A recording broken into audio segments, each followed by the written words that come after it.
자, 다음 부등식을 만족하는 실수 x값의 범위를 구하는데 절대값이 두 개 나온 부등식이죠. 절대값이 두 개 나온 방정식과 절대값이 두 개 나온 부등식은 풀이는 똑같습니다. 우리가 이런 거 풀었잖아요. x-알파 플러스 x-베타. 얘가 뭐 x에 대한 관계식 어쩌고 저쩌고 저쩌고 이렇게 나오면 그때는 얘가 0이 되는 값 알파랑 얘가 0이 되는 값 베타를 기준으로 범위를 이제 세 개로 쪼개줘. 이렇게. 만약에 알파보다 베타 크다는 가정이면 여기 알파, 여기 베타 두시고 첫 번째 범위는 x가 알파보다 작다. 두 번째 범위는 x가 알파보다 크나같고 베타보다 작다. 세 번째 범위는 x가 베타보다 크거나 같다.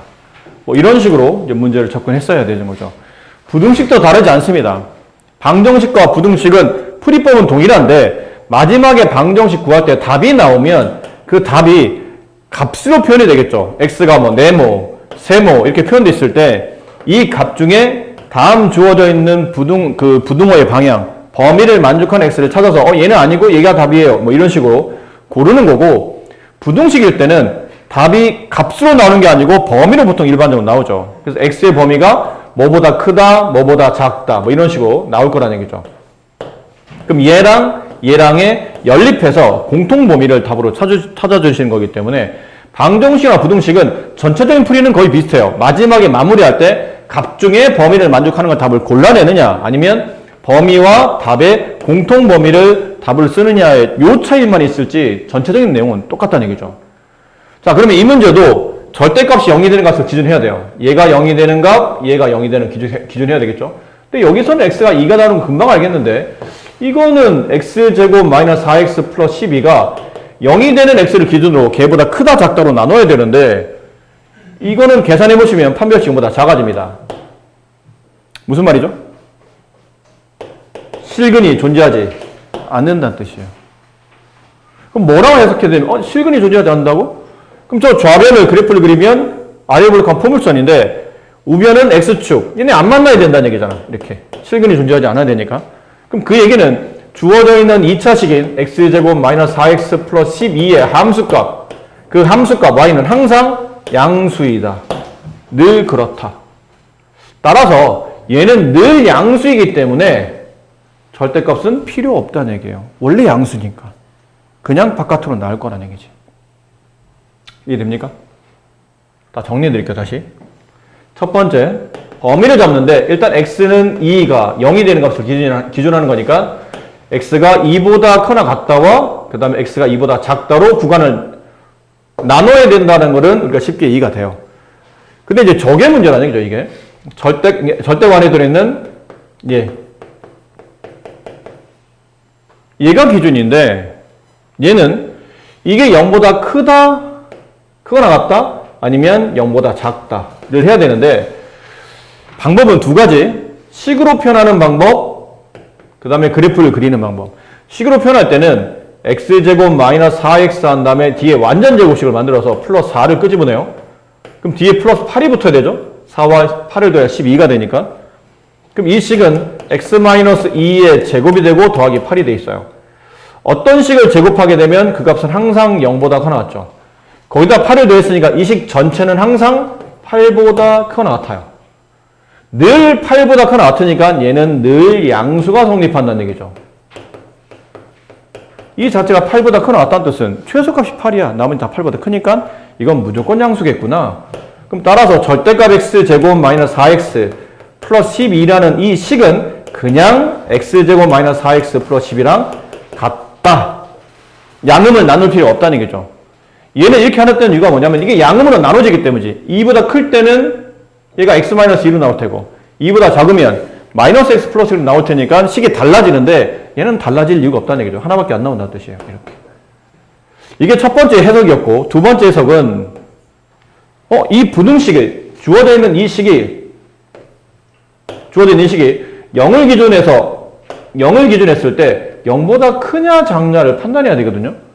그래서 좌변을 y라고 두고 포물선을 그리고 우변을 y라고 둔 다음에 x축을 그리는데 얘가 그러면 꼭 좀 좌표를 구해서 2,8입니다 라고 찍어도 되겠지만 이게 보나마나 판별식 0보다 작아져서 근이 발생하진 않아요. x축과 만나지 않는다는 얘기지. 붕 떠있다는 뜻이에요. 이렇게. 이 식엔 y는 x제곱 마이너스 4x 플러스 12가 공중에 붕 떠있다는 뜻이죠. 이게 설명하다 보니까 말이 긴 거지, 이게 이 내용에 대한 이해를 하게 되면 이렇게 길게 설명할 필요는 없겠죠. 근데 여러분 이해시키려고 혹은 예전에 배웠던 내용을 이제 복습시키려고 말이 긴 것 뿐이에요. 아래에 볼록한 포물선 x축 안 만나네요.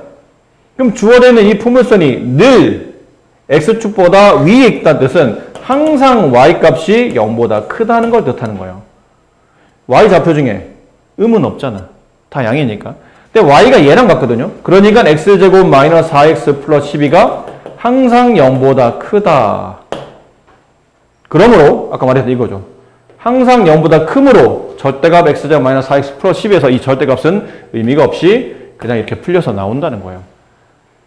그러므로 이 문제는 얘는 크게 관여할 거 없고 여기에 있는 범위만 잘 잡아주면 된다는 뜻이죠. 저 범위만. 됐습니까? 네. 자, 그래서 이제 문제를 푸시면 두 번째 범위 나눠져 있는 걸로 x가 2보다 크거나 같을 때와 그 다음에 x가 2보다 작을 때로 문제를 나누어서 풉니다.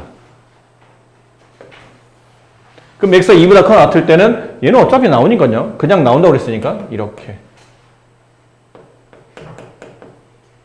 되고 2x 제곱이 되고 얘는 플러스 x 마이너스 2로 나오겠죠. 넘어갑니다. x 제곱이 되고요.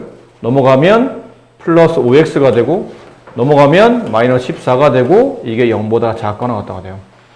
인수분해 x 플러스 7, x 마이너스 2, 0보다 작거나 같다. 따라서 x의 범위는 자리가 없네요. 이렇게 밀리죠, 자리가. x의 범위는 2차식이 0보다 작으니까 마이너스 7 이상 x가 2 이하. 이거와 이거의 공통범위를 찾으셔야 된다고 그랬죠? 공통범위 얼마인가요? 2입니다. 2. 네, 정확히 2만 겹쳐요. 얘는 2보다 커 나왔다. 얘는 2보다 작거 나왔다니까 2만 겹칩니다. 그래서 x값 2가 1번의 정답이에요. 그 다음 두 번째. 이렇게 되게 되면 이제 여기에 뭐가 붙죠? 마이너스가 붙겠죠. x제곱 마이너스 4x 플러스 12. 절대값을 풀게 되면 얘가 마이너스를 붙여 나올 겁니다. 그럼 넘어가면 x제곱 넘어가면 플러스 3x 넘어가면 마이너스 12 0보다 작거나 같다. 인수분해 x 플러스 5 x 마이너스 2 0보다 작거나 같다. 마이너스 5 이상 x는 2 이하. 자, 얘랑 겹치는 범위를 찾아야 돼요. 이거 살짝 지울게요. 자리가 없어서.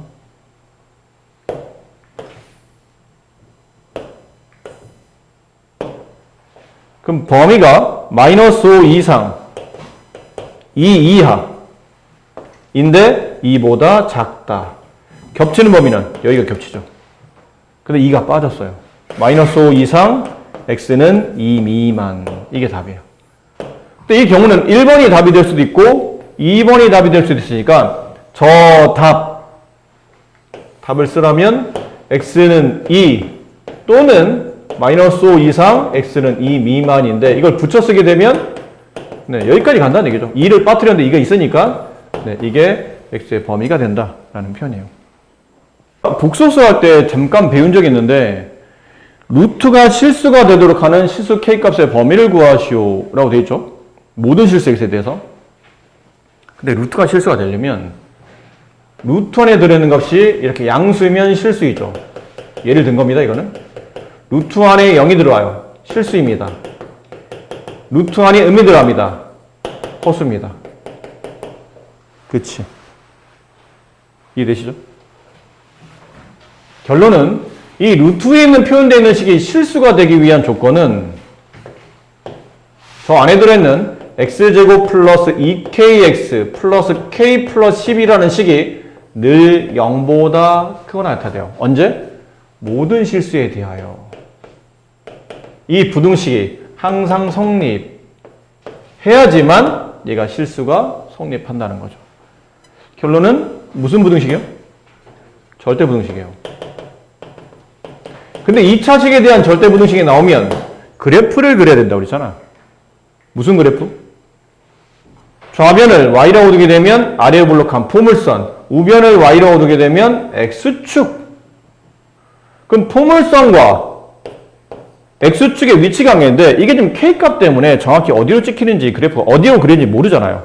그러니까 세 가지를 그려야 돼요. 공중에 붕 떠 있는 경우, x 한 점에서 만나는 경우, 두 점에서 만나는 경우.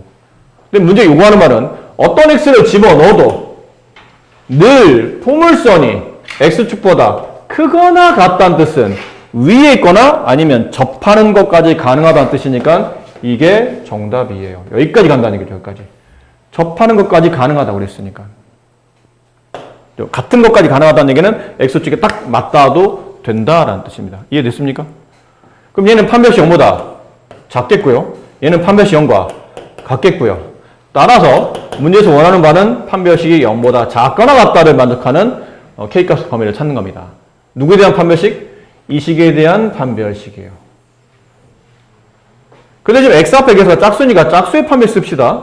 2k의 반의 제곱 마이너스 4 빼고 ac 그러면 이렇게 써지죠. k 0보다 작거나 같아요. 그럼 k제곱 마이너스 k 마이너스 12가 0보다 작거나 같고 인수분해보면 k 마이너스 4 k 플러스 3 0보다 작거나 같죠. 따라서 k 값은 마이너스 3보다 크거나 같고 4보다 작거나 같다. 이게 실수 k 값의 범위, 이 문제 정답이 됩니다. x에 대한 2차 부등식을 만족시키는 자연수 x의 값이 5개일 때 실수 a 값의 범위를 구하시오 라고 되어 있어요. 이번에는 부등식을 만족하는 해가 자연수가 5개라는 거는 조건을 만족하도록 그림을 잘 그리라는 뜻인데 2차 부등식이니까 기본적으로 인수분해를 해야 됩니다. 근데 a가 나오면 대부분 다 이제 쫄죠. 인수분해해야 되는데? 인수분해해서 해를 찾아야 되는데 저게 a 값 때문에 인수분해가 된다고. 거의 대부분 되는 게 많아요. 그러니까 쫄지 마시고 여기 x, 여기 x로 가시고 여기 4, 여기 a로 가시는데 곱해서 플러스 마이너스 a, 마이너스 4니까 둘 다 마이너스로 하는 게 맞겠죠. 그래서 인수분해하게 되면 x 마이너스 4, x 마이너스 a 0보다 작거나 같다. 그러면 이제 문제는 사이값의 범위니까 크게 세 가지로 나눌 수 있습니다. 첫 번째, 왜 세 가지로 나눠야 되냐면 여기는 a가 4보다 크냐, 작냐, 아니면 같냐에 따라서 부등식 풀이가 이제 세 가지로 나눠질 테니까. 그럼 a가 4보다 클 때, 두 번째 a가 4일 때, 세 번째 a가 4보다 작을 때 이렇게. 그럼 a가 4보다 크답니다. 그럼 얘가 작고 얘가 0이 되는 값 4, 얘가 0이 되는 값 a. 근데 a가 4보다 크니까 이게 작고 얘가 크죠. 그럼 사이값의 범위는 4보다는 크거나 같고 x는 a보다 작거나 같다가 돼요. 그다음 a가 4일 때는 이게 x-4의 제곱이 되잖아요. 이렇게. 그럼 제곱해서 0보다 작을 수 없고 0이 될 때는 x가 4. 근데 이렇게 되면 자연수 x의 값이 5개가 존재해야 되는데 이건 1개밖에 안 나오잖아요. 그래서 모순이라는 얘기죠. 문제 조건이 안 맞습니다. 그래서 틀렸고요. a가 4보다 작아요. 그러면 이게 더 작으니까 4보다는 커나갔고 x가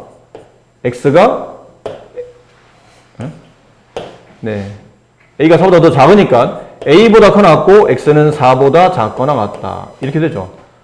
근데 여기 안에 들어가는 x는 이게 a가 어디가 된다든 간에 a가 어디든 간에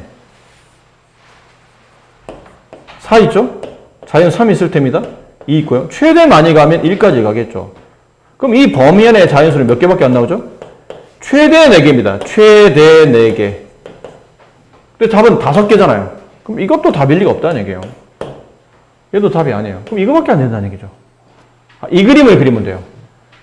x의 범위는 4 이상, a 이하. 이 안에 자연수가 5개가 들어야 됩니다. 5개. 여기 하나, 4는 일단 무조건 자연수인데 포함이 돼 있죠?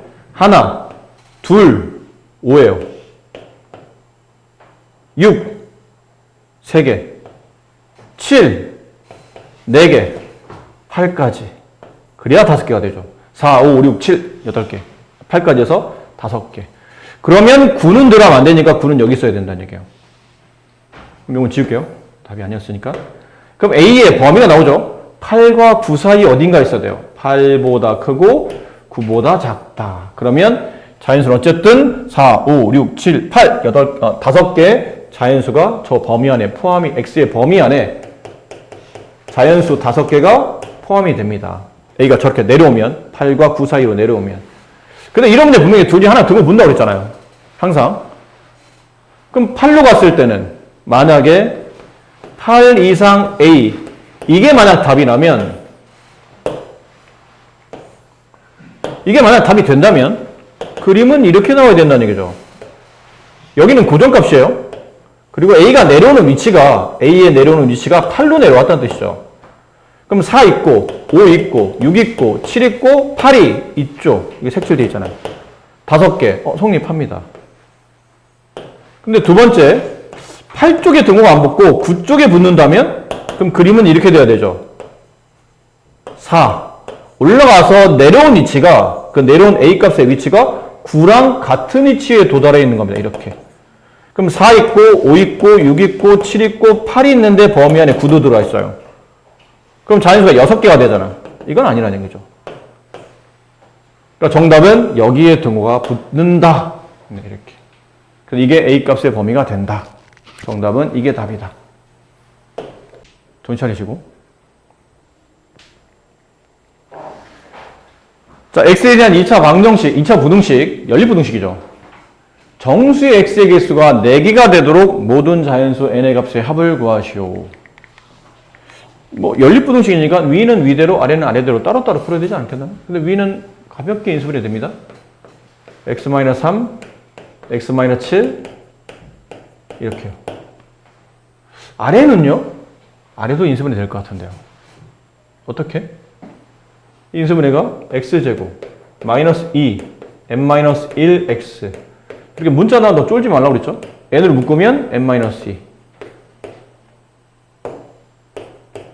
이렇게 됩니다. 그럼 얘는 0이 되는 값, 3. 얘 0이 되는 값, 7. 2차 시험보다 작네요? 그 제곱 앞에 있는 게 양수죠? 그러면 사이값. 3보다는 커 나갔고, x가 7보다 작거나 같다. 밑에는 여기 x, 여기 x, 여기 n, 여기 n, 마이너스 2. 곱해서 플러스 마이너스 2n이 나온다는 얘기는 이게 둘 다 마이너스라고 이렇게 줘봅시다. 그럼 마이너스 n에 마이너스 n 더하면 마이너스 2n이 맞고 음수 분배한 플러스 2, 네, 분배한 플러스 2 나오죠. 딱 떨어져요. 그럼 부호가 딱 이 상태로 인수분해되어 있다는 뜻이니까 얘는 인수분해가 x-n 그 다음에 x-n-2 이렇게 인수분해되어 있다는 뜻이에요. 그럼 얘가 0이 되는 값 n, 얘가 0이 되는 값 n-2 누가 더 크니? 당연히 n이 크지. 똑같은 n 값에 d는 2는 뺐잖아. 근데 얘는 2차 분식이 0보다 크니까 큰 작작이에요. 따라서 x의 범위가 큰 값인 n보다 더 커 나왔고 또는 작은 값인 x가 n-2보다는 작거나 같다. 이렇게 두 개의 범위의 공통 범위를 찾는 겁니다. 이렇게 그림을 그려야 되는데 이 n에 대해서 얘는 어떻게 그릴지 모르겠어. 그럼 아는 것부터 먼저 그리세요. 아는 것부터 그려놓고 확실히 얘는 유한학점 값이잖아요. 값이 안 바뀌는 겁니다. 3과 7 사이에 존재하는 모든 실수값, 네, 아는 것부터, 변하지 않는 값부터 그리시고 이렇게 7. 근데 얘는 이제 그림을 그리면 이런 모양이겠죠.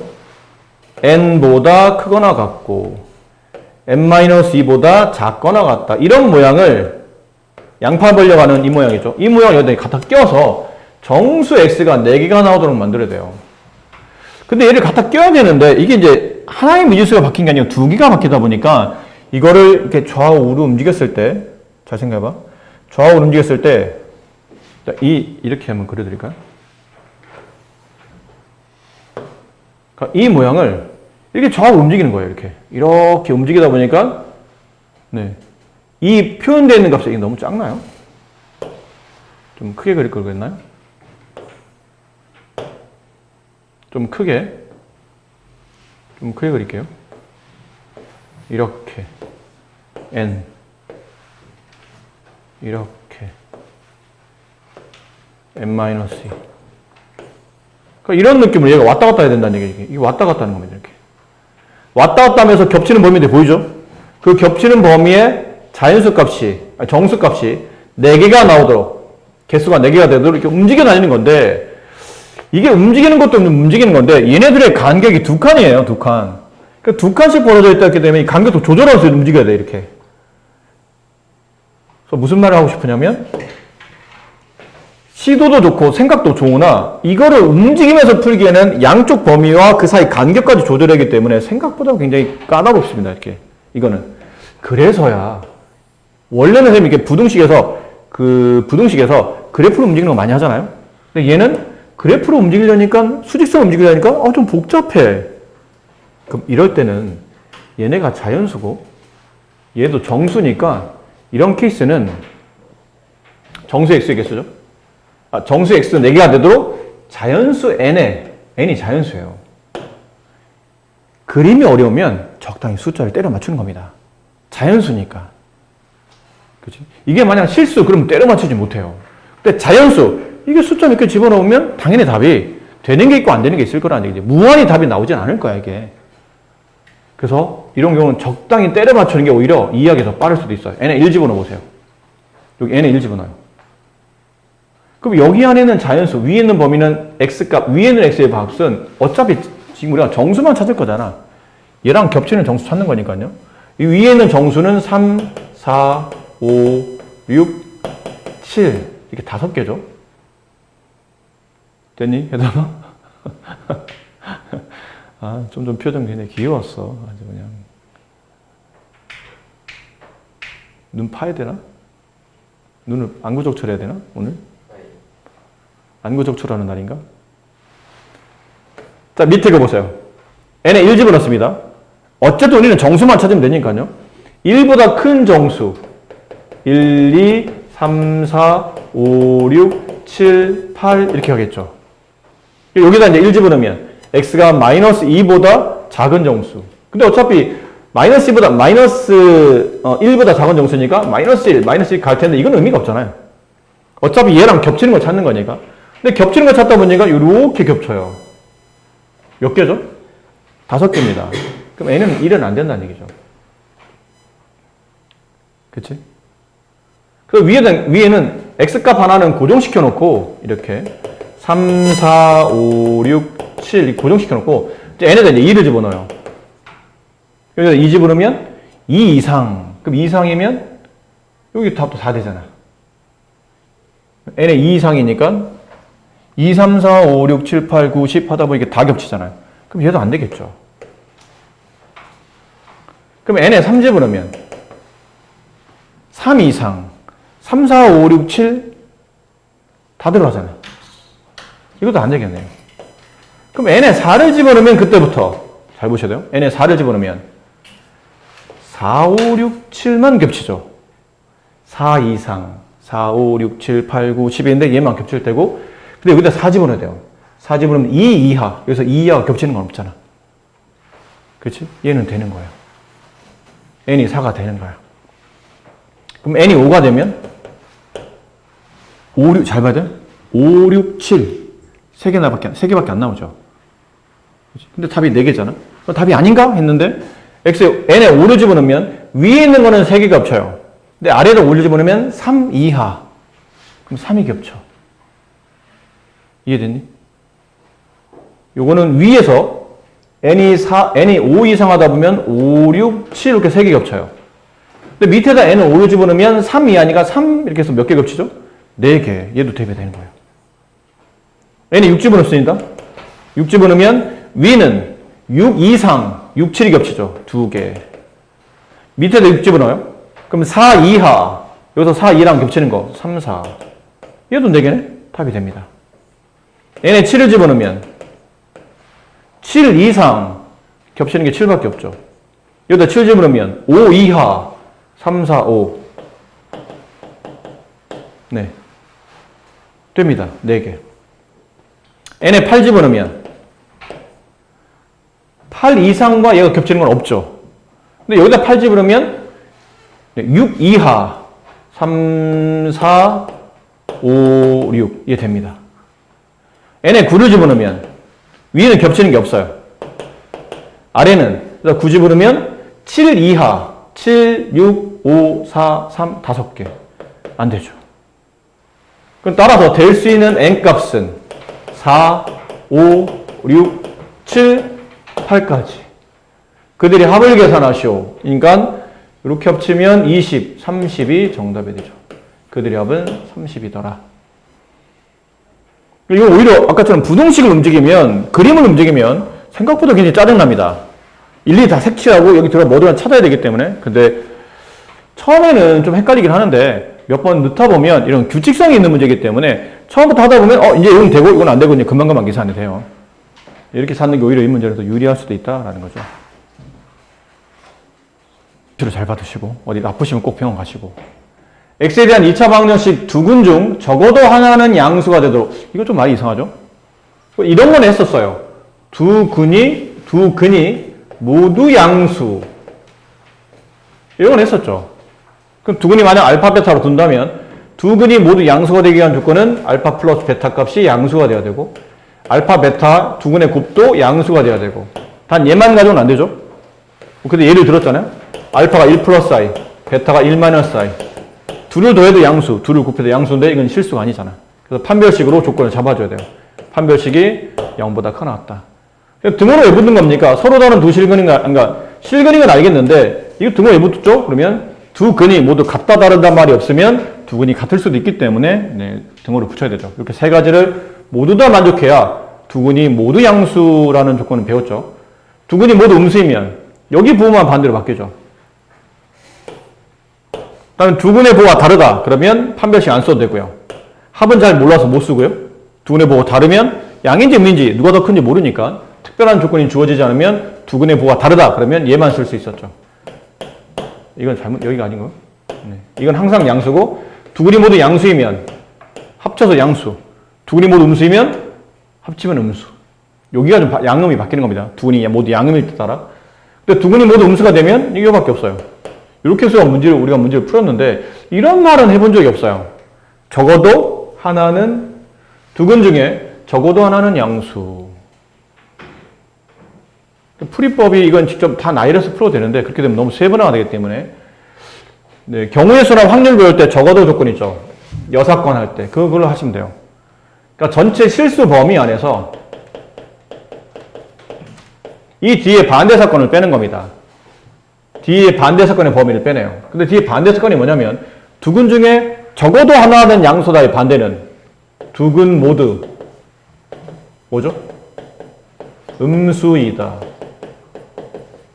맞습니까? 두 근 중 적어도 제발 하나라도 양수가 됐으면 좋겠어요. 반대는 두 근 모두 음수이다. 맞나요? 틀렸어요. 두 근 모두 음수이다가 아니고 뭐가 빠졌죠 이게? 0이 빠졌어요. 양수의 반대는 음수가 아니야. 0보다 크다의 반대는 0보다 작거나 같다잖아. 그럼 두 근 모두 0보다 크다의 반대는 두 근 모두 0보다 작거나 같아야. 음수이거나 아니면 두 근 모두 음이거나 0이거나 이런 느낌인 거죠. 그럼 우리는 이 문제를 풉니다. 네, 두 근 모두 음수이다 또는 0이다. 그럼 배운 대로 판별 써야 돼요. 첫 번째 판별식 4분의 D 반의 제곱 K제곱 마이너스 AC 플러스 K 플러스 3 걔가 0보다 크거나 같다. 그럼 두 근이 지금 같은 자리지 안 나와 있으니까. 근데 얘는 보면 알겠지만 이게 K에 대한 2차식인데 이게 이 K 값 자체가 항상 0보다 커 나왔다가 성립하죠. 이거는 실수가 존재하지 않고 허수가 존재하니까. 이게 자꾸 연결이 돼 있어야 돼. 어떤 2차식을 풀었는데 그 2차식에 대한 이 식의 판별식을 조사해서 이 판별식이 0보다 크면 K에 대한 2차식이 이 K축과 두 점에서 만나게 되는 거고 저 판별식 0이 되면 이 K축과 만나는 교점이 이렇게 하나가 되는 거고 판별식 0보다 작으면 그때는 안 만나는 거, 실근이 없다고요. 근데 얘는 판별식 0보다 지금 작잖아. 그렇지? 공중에 붕 떠 있다는 뜻이에요. 판별 써보면 공중에 붕 떠 있습니다. 그러니까 이 2차식은 늘 양수이다가 성립한다는 얘기죠. 늘 K축보다 위에 있잖아. 늘 양수이다가 성립해요. 이건 늘 양수야. 늘 양수니까 K 어떤 숫자를 집어넣어도 이 식은 늘 성립하니까 따라서 여기서 K의 범위는 모든 실수가 돼요. 그래프로 해석이 힘들면 이거는 이 방법밖에 없습니다. 그러면 K제곱 플러스 K 한 다음에 완전 제곱식 만드는 거예요. K 앞에 있는 게 1이니까 반의 제곱이 상수 플러스 4분의 1 마이너스 4분의 1 플러스 3 한 다음에 완전 제곱식 K 플러스 2분의 1의 전체 제곱 계산해보면 플러스 4분의 11 이렇게 돼요. 그럼 이 식은 0보다 커 나왔죠? 실수를 제곱한 값이니까. 거기다 4분의 11이 더했으니까 이 식은 늘 4분의 11보다 커 나같아요. 이 식의 최소값이 4분의 11이야. 당연히 당연히 양수가 성립하겠죠. 그러니까 K 어떤 수를 집어넣어도 이 부등식은 늘 참일 수밖에 없다가 성립하는 겁니다. 식으로 풀어도 되는데 딱 봐도 판별식보다 작잖아. 딱 봐도 판별식보다 작다는 얘기는 이건 늘 양수가 맞겠구나. 왜냐면 공주에 붕 떠 있고 항상 K축보다 위에 있으니까. 이런 거 안 해도 된다는 얘기죠. 근데 혹시나 해서 설명을 드렸고요. 일단 판별식은 결국은 K 어떤 수를 집어넣어도 이건 판별식은 늘 성립한다는 뜻이에요. 여기는 모든 실수니까 뭐 K값 범위를 크게 따로 제한할 필요는 없고. 두 번째, 두 근이 모두 음수이다. 두 근을 더하면 음수이다. 0보다 작다. 둘 다 음수니까요. 아니면 두 근 모두 0이 될 수 있으니까 두 근 합치면 0보다 작거나 같다고 성립할 수도 있어요. 두 근 다 0이면. 됐습니까? 그러면 이거는 근거와 계수 관계죠. 마이너스 a분의 b 2k가 돼요. 2k가 0보다 작거나 같다. 따라서 k는 0보다 작거나 같다. 세 번째, 두 근이 모두 음수이면 두 근의 곱은 양수 혹은 두 근이 0일 수도 있으니까 곱하면 0. 두 근의 곱 a분의 c 마이너스 k 마이너스 3. 걔가 0보다 커나 같다. 넘어가고 양변 k로 나누면 k는 마이너스 3보다 작거나 같다. 그럼 이 범위를 모두 만족해야 되죠. 그래야 이제 이 조건을 만족하는 거니까. 그럼 셋 다 모두 만족하는 범위는 얘겠네요. 그렇죠? 셋 다 만족하는 범위는 이겁니다. k가 마이너스 3보다 작거나 같다. 따라서 우리가 원하는 답은 실수 전체 범위에서 저 범위를 빼야 되는 거예요. k가 마이너스 3보다는 작거나 같다라는 범위를 빼야 된다는 얘기죠. 그러니까 실수 전체 범위에서 k가 마이너스 3보다는 작거나 같다. 이 범위를 빼면 당연히 이 범위가 답이겠죠. 여기가 답일 거예요. 등호 있으면 등호 빼는 게 정답이니까요. 그래서 k는 마이너스 3보다 크다. 이게 문제에서 원하는 정답일 겁니다. 이렇게 안 풀면 하나씩 다 잡아줘야 돼요. 두 근 중에 적어도 하나는 양수? 그럼 이런 케이스겠죠. 한 근이 양수, 나머지 한 근은 음수. 한 근이 음수, 나머지 한 근은 양수.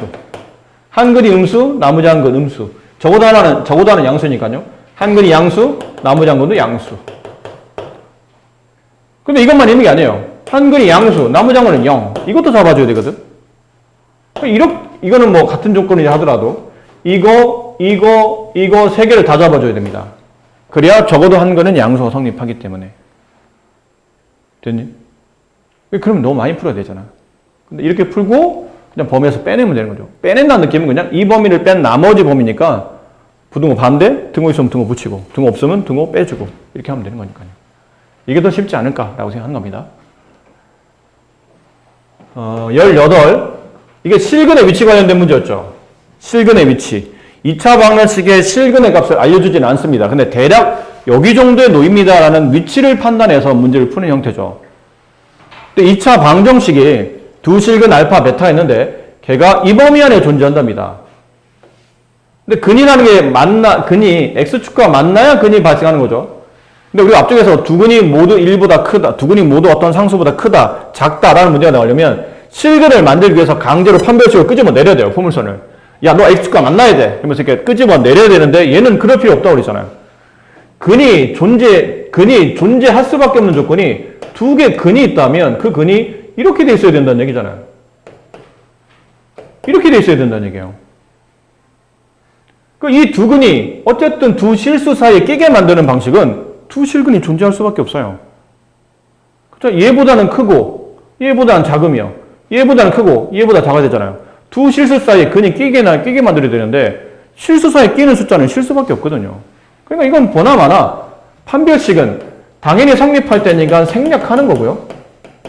그다음 축의 위치는 몰라서 못 쓰는 건 못 쓴다고 그랬죠. 이 0의 위치가 가운데 있는 축보다 작은지 큰지를 확인이 안 되기 때문에 모르게 되는 거고, 그 다음에 함수값만 그래서 사용 가능하다. 판축함 중에 우리는 이런 케이스는 두 실근 사이에 어떤 상수가 끼게 되면 이때는 함수값만 계산한다. 그럼 함수값 몇 개 계산해야 되면 3개 계산해야 됩니다. 여기 마이너스 1을 집어넣은 f-2는 양수, 0을 집어넣은 f0은 음수, 1을 집어넣은 f1은 양수, 이렇게 3개를 모두 다 성립해야 돼요.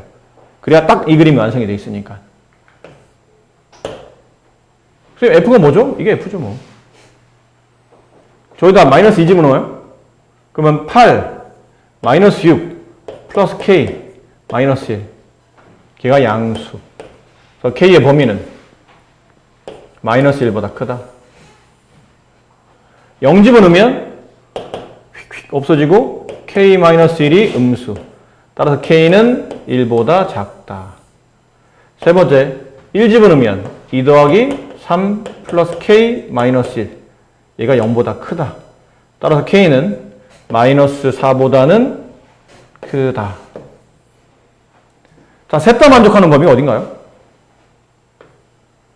마이너스 4, 마이너스 1, 마이너스 1보다 크다. 1보다 작다. 마이너스 4보다 크다. 이거 모두 만족하는 범위는 여기. 네, 여기만 모두 만족하죠. 셋 다 모두 만족하는 범위. 아니? 맞잖아, 여기. 네. 그래서 마이너스 1보다 크다. k는 1보다 작다. 이 실수 k값의 범위는 다음과 같다라고 쓸 수 있겠네요. 조건을 만족하는 2차 함수 fx에 대해서 f3의 최대값 3, 네, f3 최대값 m, 최소값 m. 그러니까 f3의 값이 여러 개의 값을 가질 수 있다는 뜻이죠. 그중에 제일 크고 제일 작은 값을 찾아라는 뜻인데, 첫 번째, 일단 2차 함수라는 걸 좀 눈여겨보셔야 되고요. 2차 함수. 다음 부등식의 해가 이렇답니다.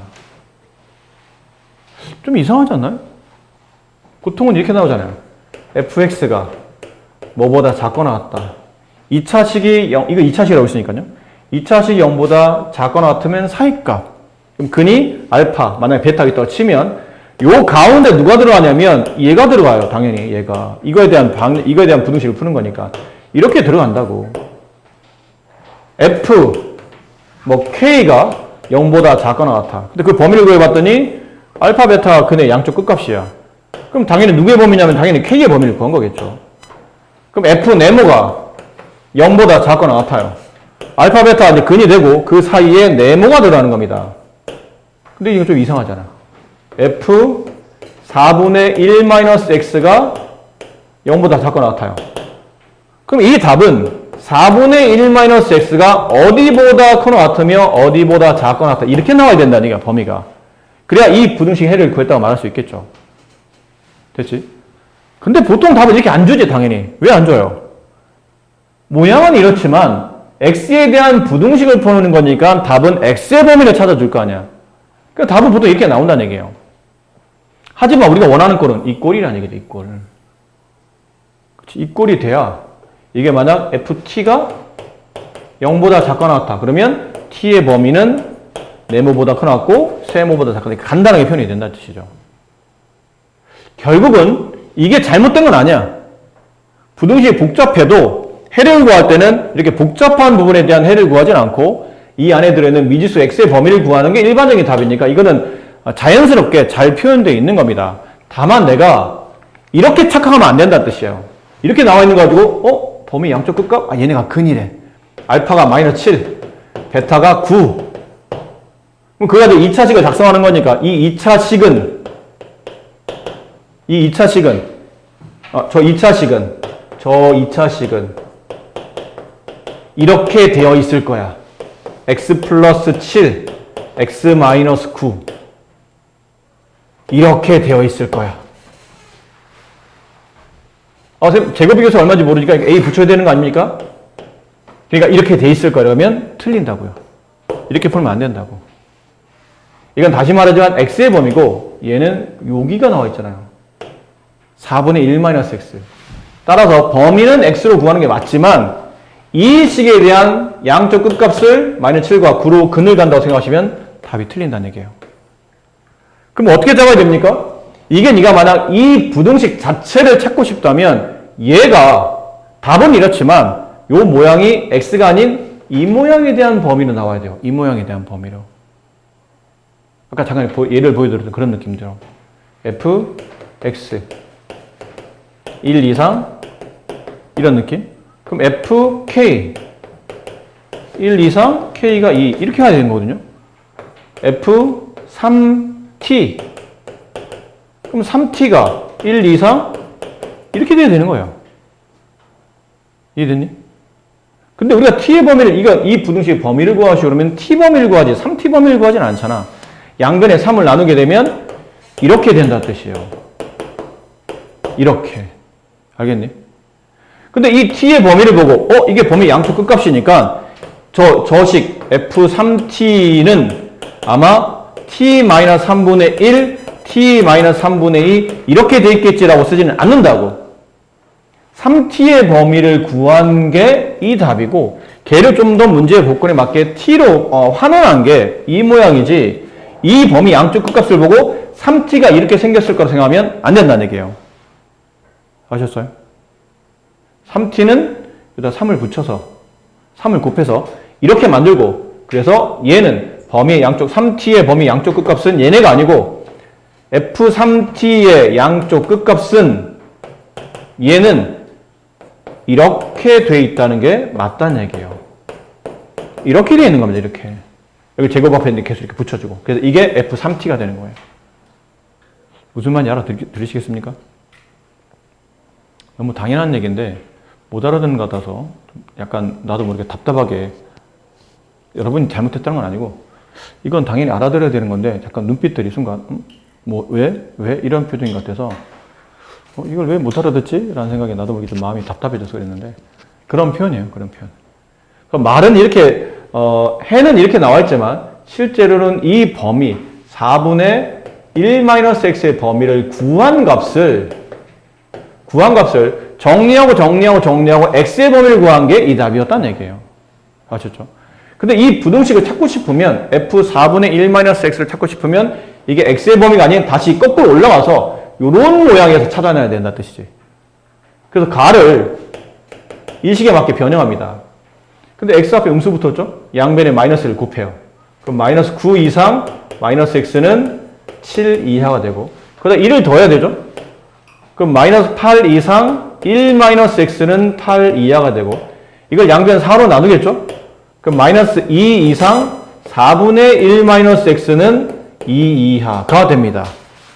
따라서 f 4분의 1 마이너스 x 이 모양을 맞춰놓은 거죠?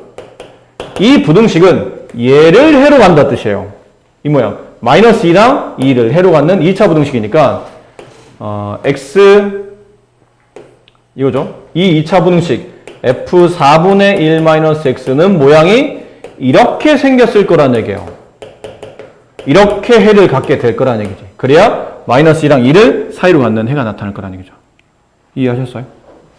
이 2차식은 이런 모양으로 돼 있을 거란 뜻이에요. 됐습니까? 이렇게 돼 있어야 된다는 뜻이죠. 이해하시겠죠? 네. 됐습니까? 그래서 여기서 이제 일반화 시키는 거예요. 여기서 이렇게 가면 이제 나중에 또 똑같은 x라 또 헷갈리니까 여기서 일반화 시키세요. 얘를 t라고 두세요. 얘를. 아까처럼 쓰게 되면 내가 이해하기는 편한데 나중에 문제 풀다 보면 이 x에 충돌이 발생하기 때문에 아예 처음부터 얘를 t라고 치워놔세요. 이렇게 둡니다.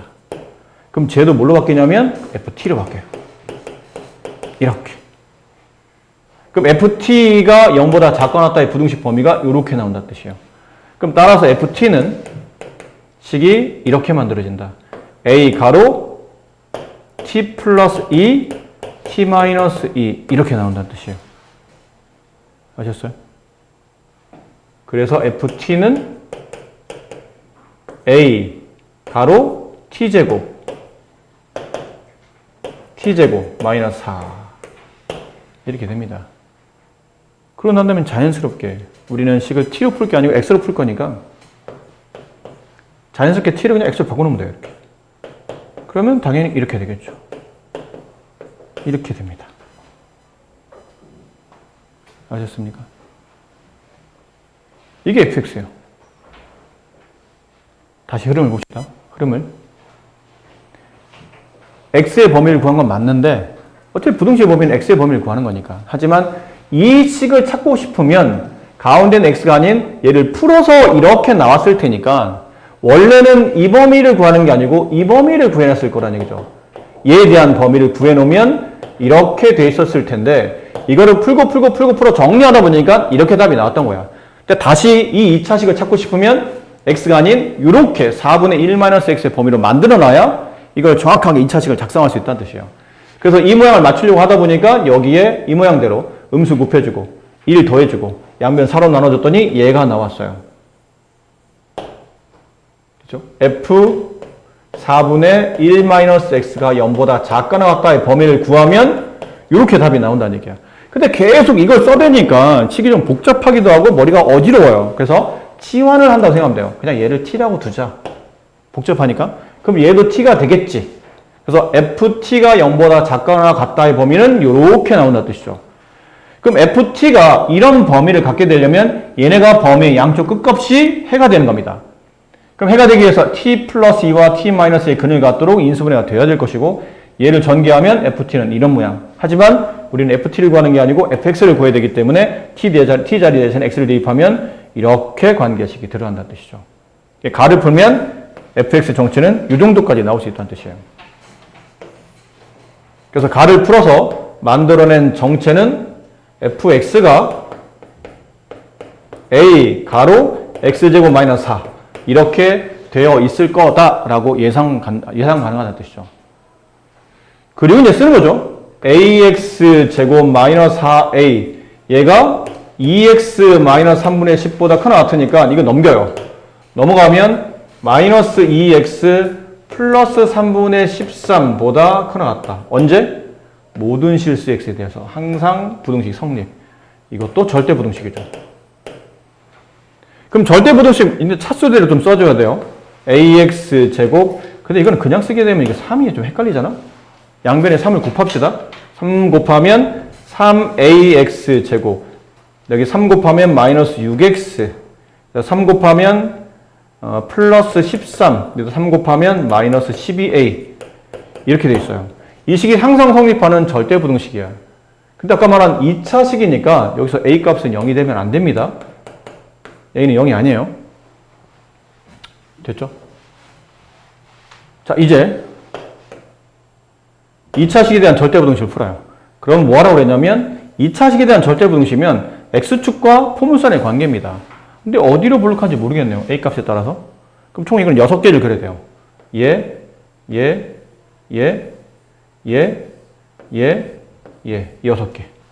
이 6개 중에 이 포물선이 항상 x축보다 위에 있거나 같다. 이거 2개네요.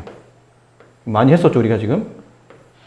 크다만 되면 앞에 거 하나, 등호 붙으면 요 앞에 2개. 됐죠? 따라서 뭐 해야 되죠? 아래로 블록하면서 판별식이 0보다 작거나 같아야 돼요. 아래로 블록하면서 판별식이 0보다 작거나 같아야 됩니다. 됐습니까? 네. 그럼 위로 올라갈까요? 이거 지울까요, 그냥? 여기는 아까 충분히 설명을 많이 했으니까 지운 다음에 이렇게. 그럼 첫 번째 3a 값이 0보다 커야 돼요. 두 번째 판별식 또 짝수의 판별식이죠. 저 반 마이너스 3의 제곱 9 마이너스 ac 마이너스 3a 곱하기 13 마이너스 12a 걔가 0보다 작거나 같다. 이거 3을 약분시킵시다. 3 마이너스 a 13 마이너스 12a 이렇게 분배하면 12a 제곱 분배하면 마이너스 13a 플러스 3이 0보다 작거나 같다. 인수분해 되는지 이제 시도할게요. 인수분해 4a 2a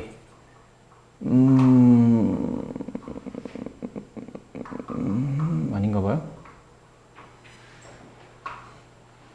4A, 3A가, 4A, 2A가 아닌가 봐요. 6A, 2A. 아닌데? 네? 어디서부터 끊었지, 내가? 좀 전에, 네. 자, 인수분 해서 이렇게 나왔어요. A의 범위. 이거랑 겹치는 범위는 이거였죠? 근데 문제가 최대 치수거든요? 누구의 최대 치수인지 봐야 되겠네요. 네, F3. F3이 누구예요? 아까 우리 합수 F가 여기 있었죠? 이게 F예요. 저기다 3 대입하면 F3은 뭐죠? 5A. 결론 5A 범위의 최대값과 최소값을 찾아라는 얘기죠. 어려울 게 뭐 있나요? A 범위가 나와 있잖아. 여기다 5만 곱하면 되죠. 그럼 5A 범위가 나오겠죠. 5A는 저 5 곱하면 3분의 5보다는 크거나 같고 5 곱하면 4분의 15보다는 작거나 같다. 최대값, 최소값. 이 둘을 빼라고 했네요. 통분하면 12분의 45 마이너스 12분의 25 빼면 12분의 20 약분하면 뭐라고 보면 돼요? 4로 3분의 5. 네, 이게 라지 M 마이너스 스몰 M의 값이 됩니다. 됐습니까?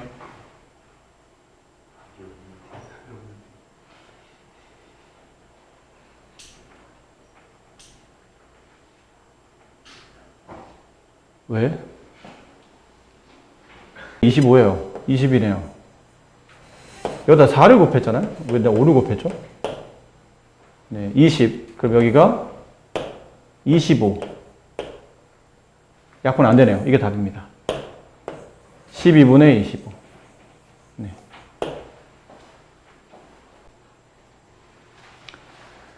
자, 오른쪽 그림과 같이 AC와 BC의 길이가 6인 직각삼각형 ABC가 있습니다. 빗변 AB 위에 뭐 그림에 대한 설명을 말하고 있는 것 같아요. 그 내부에 이제 직사각형 그려놓고 뭐를 말했냐면 이 직사각형의 넓이가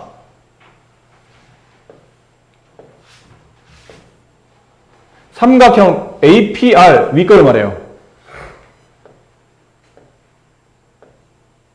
삼각형 PBQ 요 왼쪽 걸 말합니다. 저 직사각형 넓이가 두 삼각형보다 각각 크도록 이란 뜻은 뭐 이걸 1번이라고 할게요. 얘를 2번, 얘를 3번 이렇게 둔다면 1번은 2번의 넓이보다 크다. 각각이니까요. 다시 1번은 3번보다 크다. 이렇게 연립부등식을 풀라는 뜻인 것 같죠. 각각이 직사각형 하나가 두 삼각형 각각보다 크다. 이렇게 식을 만들라는 얘기예요. 그럼 결국 각각의 넓이를 구하려면 저기 저 삼각형 안에 만들어지는 내부의 직사각형 넓이를 잘 정리해야 된다는 얘기죠. 직각이등변이네요. 네. 직각이등변.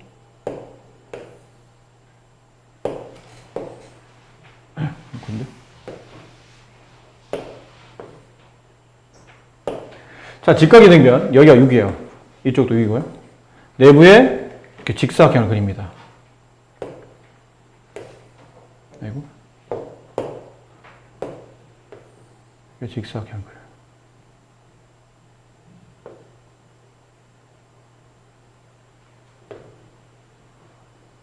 뭐 이런 느낌이에요. 직사각형 그려놓은 거죠.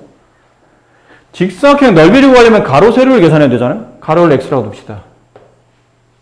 그럼 세로는요, 이 세로를 구하려면 이 길이를 봐야 돼요, 사실은. 근데 큰 직각삼각형과 여기 있는 이 삼각형과 여기 있는 이 삼각형은 다 닮은 도형이 되죠. 그렇잖아요. 이 세 개 다 큰 거, 위 거, 왼쪽 거, 아래 모두 다 직각이등변입니다. 닮은 도형이니까. 그럼 여기가 x면 당연히 얘도 x가 될 거예요. 직각이등변이니까. 그럼 남아있는 이변 길이는 6-x가 되겠죠. 얘가 x죠? 그럼 여기도 x가 될 테니까 얘는 6-x가 돼요. 그럼 얘도 6-x일 겁니다. 이렇게. 이런 느낌으로. 그럼 하다 보니까 1번, 2번, 3번. 그러니까 직사각형 넓이를 만약 1번으로 둔다면 1번 직사각형 넓이는 가로 곱하기 세로가 되죠. 2번 저 삼각형 넓이 2분의 1 x제곱. 3번 저 왼쪽에 있는 삼각형 넓이 2분의 1, 6-x의 제곱. 그럼 관계식은 마이너스 x제곱 플러스 6x가 1번 2분의 1 x제곱보다는 크다고만 했죠. 그 다음에 마이너스 x제곱 플러스 6x라는 직사각형 넓이가 이 넓이 2분의 1 6-x의 제곱보다는 크다. 그 위아래 뭐 하셔야 돼요? 연립부등식 푸는 겁니다. 근데 이건 뭐 대단히 어려워 보이지 않는데 그냥 2차칙 두 개에서 그냥 보나마나 인수분해가 될 겁니다. 네, 인수분해 안 되는 유형을 뭐 주지는 않을 것 같고 혹시 인수분해 안 된다 하더라도 뭐 하면 된다고 그랬죠? 근해 공식으로 근 구한 다음에 두 근을 가지고 큰 작정을 푸시면 됩니다. 풀어드릴까요? 알겠어요. 풀어드릴게요. 네, 이런 걸 나한테 시키는구나. 나쁜 자식들. 자, 양변에 2를 곱합니다. 마이너스 2x제곱 플러스 12x x제곱 넘어가요. 그러면 3x제곱 마이너스 12x 0보다 작습니다. 그럼 3x로 묶죠? x-4 0보다 작아요. 따라서 x의 범위는 0보다 크고 4보다 작습니다. 이게 1번의 범위. 2번의 범위 양변에 2를 곱하면 마이너스 2x제곱 플러스 12x 풀면 36 마이너스 12x 플러스 x제곱 넘어갑니다. 그럼 3x제곱 마이너스 24x 플러스 36이 0보다 작죠. 양변 3으로 나누면 x제곱 마이너스 8x 플러스 12 0보다 작아요. 인수분해 x-2 x-6 0보다 작습니다. 범위는 2보다 크고 x가 6보다 작다. 이렇게. 자, 근데 우리가 이제 관과한 게 사실 크게 이 문제에 영향을 줄 것 같지는 않지만 1번의 범위는 이거고 2번의 범위는 이건데 하나가 더 필요해요. 그럼 하나가 더가 뭡니까? 그러면 이 처음에 놨던 이 밑변, 그러니까 이 직사각형 가로 길이인 x의 범위가 있죠. x는 뭐보다 커야 되죠? 양수 0보다 커야 되지만 6보다 작아야 됩니다. 원래 최초 쟤는 x를 잡는 순간 범위가 만들어져 있어야 돼요. 그럼 이렇게 세 개의 공통 범위를 찾는 거죠. 저 셋의 공통 범위. 숫자 0, 2, 4, 6. 0보다 크고 6보다 작다. 그리고 0보다 크고 4보다 작다. 그리고 2보다 크고 6보다 작다. 여기 겹친다. 2보다 크고 x는 4보다 작다. 네, 이게 x의 최종 범위가 됩니다. 네, 지금 문제 뭘 찾으라는 거죠, 근데? 네, x가 범위를 찾는 거니까 네, 이 문제가 정답이란 이 내용이 네, 문제에서 원하는 정답이 됩니다. 다른 것들은 인접하는 부분에 색만 다르게 칠하면 돼서 위치만 잡아주면서 하나씩 개수를 잘 따지면 되는데 이거는 그렇지 않다고 그랬었잖아요. 이게 왜 그랬었냐면 변이 서로 붙어 있어야 인접이 표현되는데 A와 C는 점이 이웃하고 있기 때문에 이거는 인접이 아니라고 그랬죠. 그럼 그랬을 때 A와 C가 같은 색깔로 칠해져 있으면 D는 빨간색만 피해주면 됩니다. 근데 A와 C가 만약 다른 색깔로 칠해져 있으면 D는 빨간, 파랑을 피해줘야 된다는 얘기죠. 그럼 결국은 A와 C가 같은 색깔이냐 다른 색깔이냐에 따라서 D가 칠해지는 경우가 달라진다는 뜻은 이건 분류해서 풀 수밖에 없다는 얘기예요. 같은 하나의 규칙을 못 푼다는 뜻이니까. 그래서 첫 번째 A와 C가 같은 색깔일 때 그럼 예를 들어 봅시다. 뭐 예를 들면 되지 않을까요?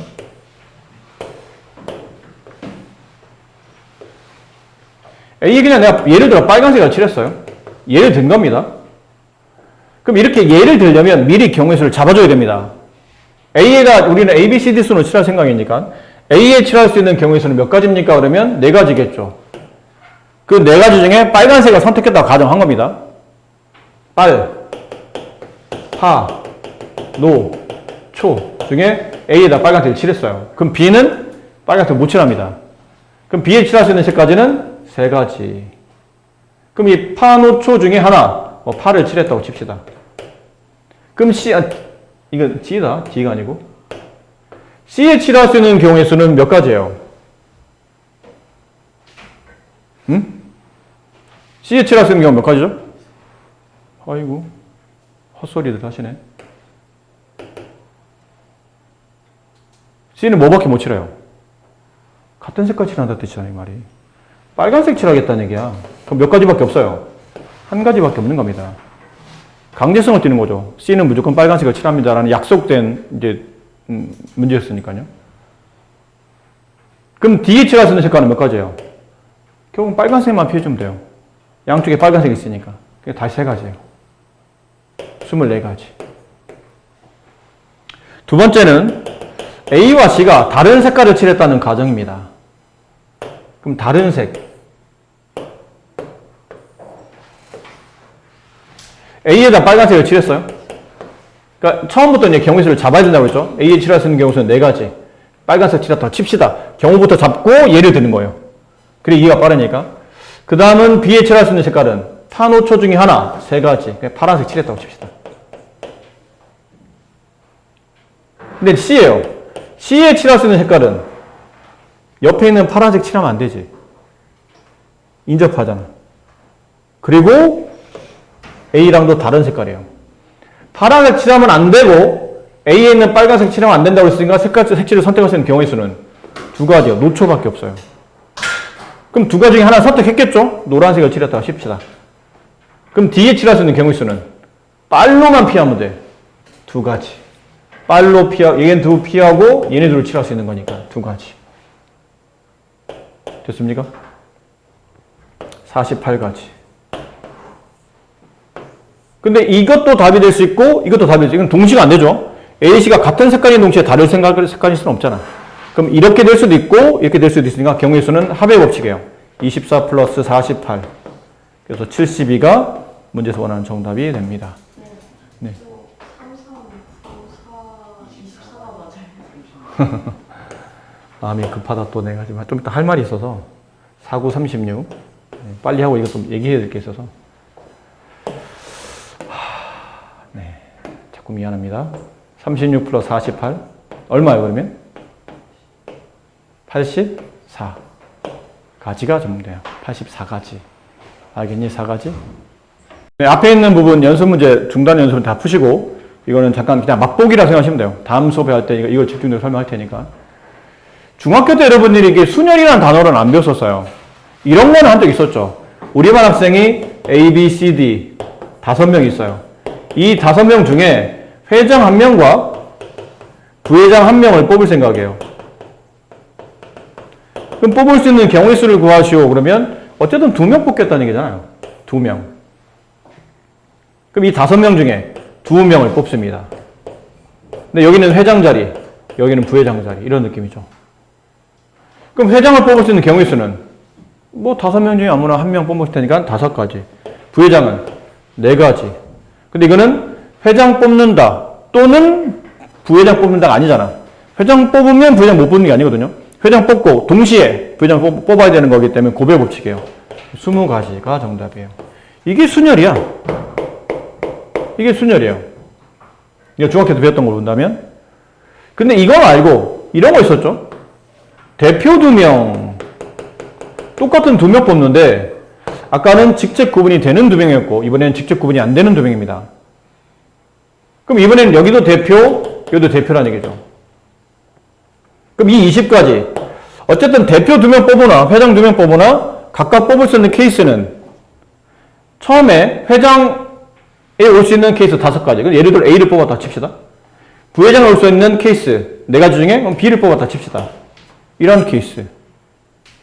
대표도 그렇잖아요. 대표에 A 뽑고 대표에 B 뽑고 그럼 답은 어차피 처음에 뽑을 수 있는 회장이나 대표 1명 5명 중에 1명 뒤에 두 번째 부회장이나 대표를 뽑을 수 있는 경우도 남아있는 4명 중에 1명이니까 어차피 답이 똑같지 않나? 라는데 똑같지 않죠. 똑같지 않았던 이유는 회장 A, 회장 B와 회장 B, 회장 A는 다른 케이스예요. 결국 이 20가지 안에는 A, B로 배열되어 있는 케이스와 BA로 배열되어 있는 케이스가 서로 다르기 때문에 달라서 따로따로 다 세면 20가지가 나온다는 뜻이에요. 그렇지? 무슨 말 이해되시죠? 네. 이런 거라고. AB, AC, AD, AE 몇 가지죠? 4가지예요. 근데 B는 BA, BC, BD, B 4가지예요. 선생님 AB 아까 했잖아요? AB인 거와 B인 거는 이 케이스는 다르다고 보는 거죠. 그러면 회장 A, 부회장 B랑 회장 B, 부회장 A는 직책이 다르잖아. 상황이 다르다는 뜻이에요. 경우가 다르다는 뜻이에요. 따로따로 세야 되다 보니까 이건 앞뒤 순서가 다르면 다 다른 케이스로 분류하겠다는 얘기죠. 맞니? 근데 대표는 안 그렇다는 얘기예요. 이게 회장, 부회장이 아닌 대표로 표현된다면 대표 A, 대표 B나 대표 B, 대표 A나 어쨌든 똑같은 대표잖아. 얘네 자리 바꾸는 게 무슨 의미가 있나요? 구분이 안 되잖아요. 그럼 대표 AB, AC, AD, A나 대표 BA 할 때 얘랑 얘는 중복이 발생하는 겁니다. 그럼 앞으로 못 가고 이제 뒤로만 가야 돼. 이렇게 뒤로. 하나, 둘, 셋, 넷, 다섯, 여섯, 일곱, 여덟, 아홉, 10까지밖에 안 나와요. 그러니까 이 케이스는 10가지라는 얘기는 10가지라는 얘기는 이걸 2로 나눠야 된다 뜻이죠. 왜 2로 나눕니까? 중요하죠. 왜 2로 나눕니까? 대표 A, 대표 B나 대표 B, 대표 A는 서로 같은 케이스이기 때문에 두 번 셀 필요 없이 두 명이 정확히 말하면 2로 나누는 게 아니고 이 두 명이 앞뒤 일렬로 배열되는 순서만큼 중복이 발생하는 겁니다. 두 명이 일렬로 배열되는 경우의 수는 두 가지거든요. A, B, B, A 이렇게 두 가지예요. 그 두 가지 케이스에 중복이 발생하니까 2로 나눈다가 맞는 표현이에요. 이게 뭐냐면 조합입니다. 여러분이 배우셔야 되는 순서 있게 배열한다. 이게 순열이에요. 회장 뽑고 부회장 뽑고 직책 구분 서로 다른 걸 뽑는 거 순열이에요. 근데 직책 구분이 안 되는 것 그냥 뽑기만 하는 케이스. 그냥 뽑아놓으면 앞뒤 순서가 똑같다 보니까 그냥 같은 케이스로 취급되는 이 뽑기만 하는 케이스를 조합이라 불러요. 이거 다 중학교 때 여러분이 배운 겁니다. 용어를 그렇게 안 배웠을 뿐이지 아는 것들이에요. 사실 연습도 해봤었고. 그럼 순열과 조합 중에 누가 더 많이 시험에 누가 더 중요합니까는 그런 건 약간 유치하고 누가 더 시험에 잘 나옵니까 그러면 압도적으로 조합이 잘 나옵니다. 압도적으로 얘가 잘 나와요. 우리가 인간이 일상생활 살 때 뽑아놓고 일렬로 배열하는 것보다는 뽑는 케이스가 더 훨씬 많기 때문에 그냥 뽑기만 하는 거지. 그 안에서 다시 세 번 해서 뽑은 다음에 자 얘네 어떻게 배열할까? 이거는 차후 문제다 보니까 압도적으로 이게 수반이 돼야 돼요. 뽑는 게 수반이 돼야 되고 뽑아놓고 배열하면 그게 순열이거든요. 당연히 얘가 많을 수밖에 없어요. 상황상. 조합이 훨씬 더 많이 나오고 그 조합이 좀 더 어렵습니다. 얘는 중복 처리해야 돼요. 순열은 뽑아놓고 배열하면 돼.